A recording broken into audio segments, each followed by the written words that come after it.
How you guys doing? Eliezer Jones, that's who I am.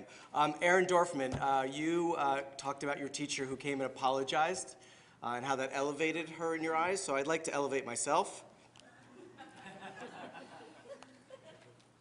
I want to say I'm sorry. That's my sorry face. I am sorry for the hundreds of hours that I have spent with even some of you in this room providing professional development in the area of innovation in Jewish education.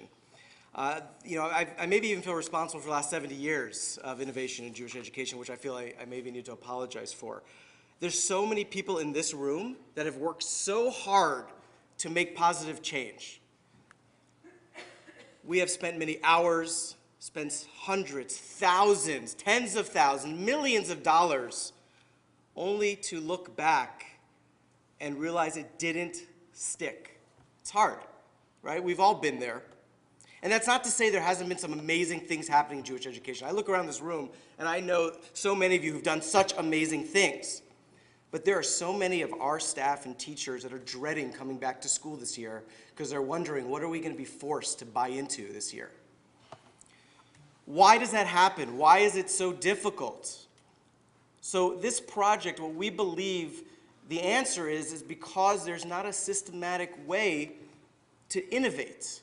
And we want to develop and share a system for sustained innovation for relevant Jewish learning. That's why we're creating the Akiba Research and Development, cool logo, right? Research and Development Department. This is not a new program. This is not a new model. That's very important. This is a system to ensure that new models, new programs, and new ideas are thoughtfully studied, implemented, and sustained. And it's also important, you can look at that little logo on the bottom from the American School of Bombay. I don't know if you've ever heard of it, but Google it. This is not a new idea. It's a new idea for us. It's a new idea for many schools, but it was inspired by the work that they did in Bombay. They have an amazing R&D program, and they're going to work with us to create our R&D program and hopefully be able to share it with all of you. It's important to, before we discuss sort of how we're doing it, is where it lives. Because I think this is a key factor and hopefully will help teachers and staff sort of feel comfortable in this process. It lives in the school. It's not a third-party program. It is something that is designed by the staff. It's something that is driven by the staff interests. It's meant to complement and not overburden the current system of the school. The current system is critical. It's been around for a while. It makes sure that the school is actually functioning. But we need the second system that's happening to make sure that we're innovating.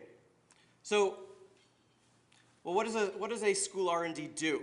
So many of you are probably familiar with the design thinking process, but I want to run through what our design thinking process is going to look like. The first thing is we're going to be exploring. There's going to be an R&D design team made up of teachers who are excited about this. They're constantly going to be looking at your Twitter accounts, Facebook, online research, different sites, and sort of saying, what's out there, what's going on? And when they find something they're interested in, that they're excited about, that's worthwhile for the school, they're going to make a decision. They don't have to come to the administration. They're just going to make a decision, and they're going to start studying it. They're going to do a deeper dive. They're going to dig into it. They're going to do some research, speak to some other schools that are trying new things, speak to organizations, and see how is it working. Based on that study, they're going to make a recommendation to an R&D leadership team. Now, that leadership team is charged with the acceptance or rejection of those recommendations. And it could be that they're going to say, you know what, let's wait. They're going to say, go back and do some more research. Or they're going to say, move on. And that next stage is the prototype stage. They're going to design a small prototype, which is an approximation of the final product or system. It's not the full product. So they may start in one class, and they're going to study it. They're going to research it. And that's the next stage. They're going to be evaluating it, observing it, recording it, and they're going to gather all that data in order to analyze, hey, should we do another prototype? How should we improve this? Should we expand this? And if they decide to do that, they're going to scale it up to another class, to more students.